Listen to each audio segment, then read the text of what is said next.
12, Engine 15, Gunther, Toody, 5490 East Woodman Road, commercial fire alarm.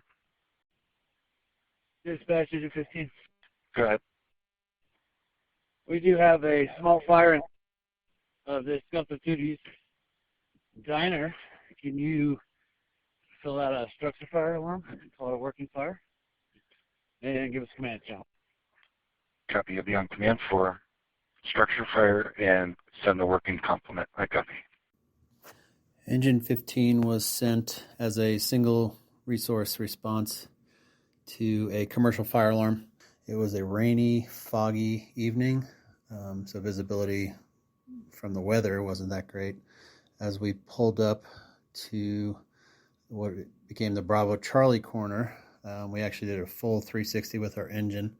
We went around the Charlie Delta corner. I said on the headset to the guys in the cab, it almost looks like there's some light smoke coming out of the roof.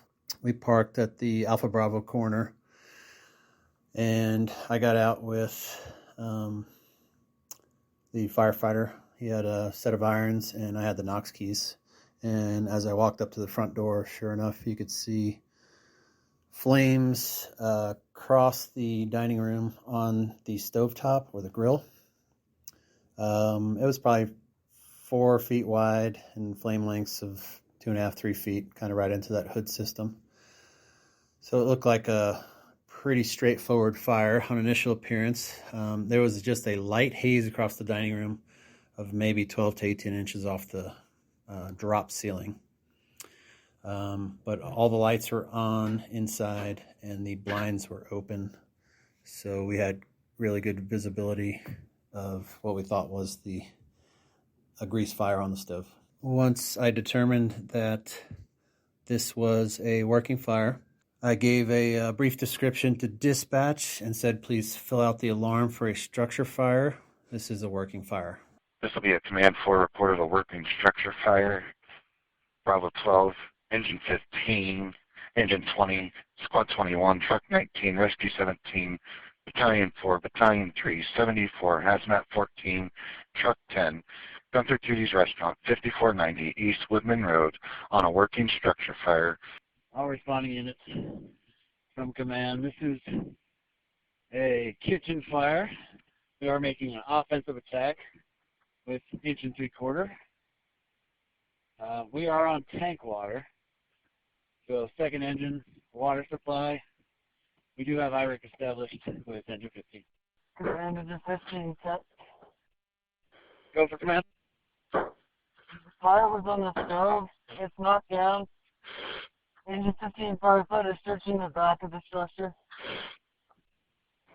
Copy. Fire knocked down. Doing a primary search. At 019. Command engine 15 set. Go for command. I need that this time our ventilation. We're starting to get a little more smoke, a little less visibility. 15 copy. Need ventilation. Tank, perfect. Engine 15, Battalion 4, you want to come my vehicle to a face-to-face. Battalion 4 is going to assume Woodman command. So initial smoke conditions that I saw on the roof were light. The smoke conditions we saw in the dining room, again, were light. Probably just a slight haze on the ceiling, basically. You could walk all the way across with your hose line and put water on that grill, the fire that was on top of the grill. That's what the medic did. Gave us the information saying the same thing, put water on the fire as a stovetop fire. He did not see any extension. He actually sprayed some water up into the hood system, and then they went on, commenced with their search. Of course, we're searching for victims as well as fire extension. Because of my decision to remain outside as IRIC, we had a paramedic that was staffing the line and keeping an eye on the fire, and then a firefighter with just a couple months on the job doing a search in the back of a commercial building by themselves. What also contributed to that was the fact that we arrived as a single engine. It was about 9.5 minutes after our arrival before we had a second heavy apparatus on scene. So a lot of these things had to get done with basically 2 people interior. The search was done well. He opened up a door to ventilate and was just about to find the seat of the original fire, just as the order came to evacuate the building. There was information from the tech on engine 15 that smoke conditions were getting worse, that visibility was decreasing, and there was a request for ventilation made while they were doing their search. Command, Engine 20. Command. On a 360 Charlie Delta corner, still heavy black smoke. I'd say there's still active fire. We've got heavy smoke coming out the front door now. Engine 15, evacuate the building. Engine 15, evacuate the building. We're going to go defensive. Engine 15, tech, copy, evacuate. Engine 15, what's your status? Engine 15, tech, we're following the road line out. Let's protect them. Command, Engine 20. Engine 15's out of the structure. We're defensive. Let's get water flowing from that door. And let's get another line around back and get water flowing. We're defensive, but we're fighting it from the exterior. I started my 360. I got to the Delta side. I noted moderate to heavy black smoke coming from what looked like the roof area. The evening was pretty poor weather. It was kind of foggy and misty, so visual was somewhat impaired, but I could see heavy black smoke coming from the Charlie Delta corner, looked like the roof area. I aired that to command. The Battalion 4 was already on scene just prior to our arrival and had taken command. Aired that we had heavy black smoke and we probably still had active fire inside. Since Engine 15 had called knocked down, I wanted everybody to know that we had active fire. Continued around to the Alpha side. My crew was there with the backup line. At that point, we were starting to get change in conditions. We were starting to get some fairly heavy smoke at that Alpha side door. And backtracking on my initial, when I first started my 360, through that Alpha side, I could see through the windows and it was fairly clear at that point. So by the time I finished my 360, we were starting to get some fairly moderate to heavy smoke starting to bank down from that Alpha side door. Battalion 4 was also visualizing that and called defensive. At that point, my crew looked at me. The smoke was starting to bank down a little more and become a little more aggressive. So I assigned my crew, I said, just go in 10 or 15 feet, follow that line in, just make sure Engine 15's covered on their way out. Battalion 4 then radioed back, defensive, nobody go inside. I radioed back. I was sending them in just to make sure Engine 15's egress was safe. At that point, he radioed Engine 15. They said they were on their way out. We waited another 20 or 30 seconds probably, and they popped out. I extended an 1 3/4 hand line to the Alpha door while my officer and firefighter were addressing forcible entry. I masked up while they were going through the lock and had a chance to observe through the window a small fire on the cooktop in the Charlie Delta area. I advanced the line as my firefighter masked up, and I noted very light smoke conditions that seemed to match the visible fire. I felt no heat. The only challenge to the deployment was traction, as wet boots and tile restaurant floors did not mix well. I came back for a bite of hose and then proceeded to the griddle and extinguished the visible fire with a small amount of water. I benchmarked fire knockdown. The stainless steel backsplash looked pristine, and I did not expect that the fire extended into the wall. Engine 15 firefighter was with me now, and I positioned the nozzle and myself at the saloon doors that separated the back storage area. I called for a bump up to search. He called out left-hand search and proceeded. As I maintained audible connection with his search, I noticed that while standing there may have been more smoke than just moments ago.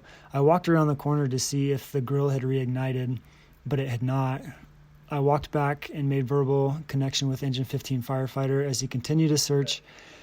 He was still on the Bravo Charlie side in the back room. I now could confirm that there was more smoke than originally, and I called command with a ventilation need. It was not until this point that I considered there was unextinguished fire. Engine 15 firefighter called to me that he had found a door on the Charlie, so I directed him to open it. It sounded like we were about 10 feet apart from each other. As he searched for a way to prop open the door, I was listening to the radio traffic about increasing smoke from the exterior, followed by a command's order to evacuate. I hollered to TJ that we were being evacuated. When he joined me at our anchor point, I told him to follow the line out. Visibility was about 2 feet off the ground and no heat. I followed with the hose in one hand and the nozzle in the other. My order to bump up was a complacent, kind of muscle memory directive.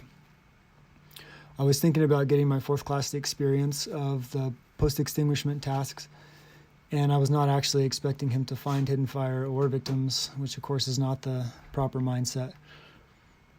As I think about how to grow and what to learn from this fire, I think that I should continue to stay curious about fire extension or even multiple starts, as could be the case with an arson fire.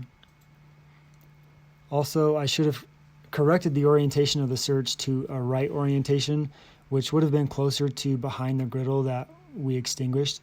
At some point, this would have put TJ in a position to recognize increased heat and relay that information.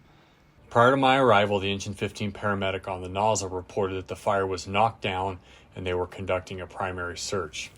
I arrived to the Alpha Bravo corner and did a face-to-face with the Engine 15 officer who was in command.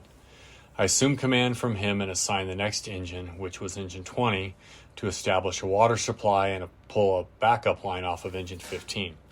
Truck 10 was assigned 2-vent horizontal and Truck 19 was assigned Rick. However, Rescue 17 assumed Rick upon their arrival. At this point, only the Engine 15 firefighter and paramedic were inside, and although they had reported the fire was knocked down, I observed the smoke conditions venting out the front door, which was their entry point, continue to worsen. The smoke was increasing in volume and velocity and changing from grayish to dark in color. The neutral plane had gone from head height to 2 feet from the ground. With conditions worsening, I ordered the structure evacuated and declared a defensive attack. The fire was subsequently extinguished using 3 hand lines directed to the interior from doors on the Alpha, Charlie, and Delta sides. The fire origin was an office storage area near the Charlie Delta corner of the building. Fire was not visible during this exterior attack, but was extinguished primarily from the 1 3/4 hose line directed by Engine 20 into the Delta door near the Charlie side. This led to a utility closet with a drop ceiling with the main body of fire behind it. The stream directed into the attic space rained down and extinguished the bulk of the fire. It was unlikely that anyone was inside, but interior operations for search and rescue, salvage and overhaul, and cause and origin were not going to commence until the structure was ventilated and the integrity of the roof could be determined. Truck 10 evaluated the roof through sounding, tick use, and creating an inspection hole to determine construction materials. The roof showed no indication of having been involved in fire or having structural compromise.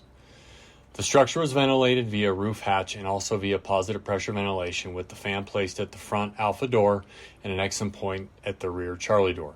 The structure was searched and cleared, and investigators were supported with cause and origin determination, which was in the area of the main electrical panel in the office storage area.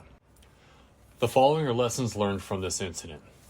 Number 1, all automatic alarms should be anticipated to be a structure fire until proven otherwise. Don't let your guard down. Have a game plan in your head. Assume you will arrive to find a working fire. Number 2, aggressively check for extension and anticipate that the problem before you is greater than what you see. This fire appeared to be a cooktop fire with initial smoke conditions consistent with that assessment. However, the fire originated in the storage area behind the cooktop, extended into the hood system, and burned grease down to the cooktop surface. So what presented to the first arriving engine company was the fire's extension, not the main body of fire itself. Even as the attack crew advanced to the back of the structure to search and ventilate, the main body of fire to their right was neither visible nor was it creating noticeable heat. The smoke production was increasing, however, and without knowing there was still active fire, this caused some confusion for them. Number 3, as the IC, if what you are seeing is inconsistent with what you are being told, you may need to adjust your strategy. This was an offensive attack believed to have been knocked down prior to my arrival. However, I observed smoke conditions continue to worsen from the front door, which was both the entry and vent point. My assumption was that there was still a sizable fire in an unknown location remote from the attack crew.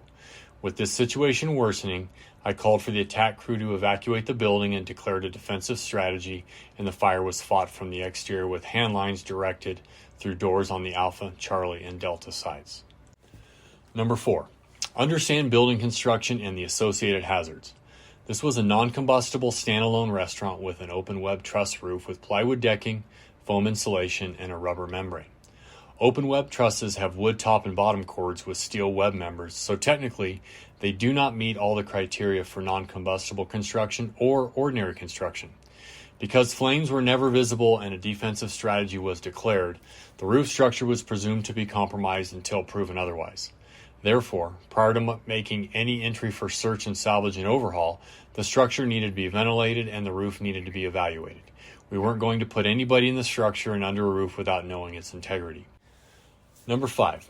The electric meter was pulled by CSU and we were told the electricity was shut off. However, on commercial occupancies, the meter may only be measuring the electricity use and not actually be in line with the building's electricity supply. At this incident, we discovered this when the lights inside the structure remained on after being told the electricity had been shut off. The electric department had to subsequently return and shut the electricity off at the electrical vault.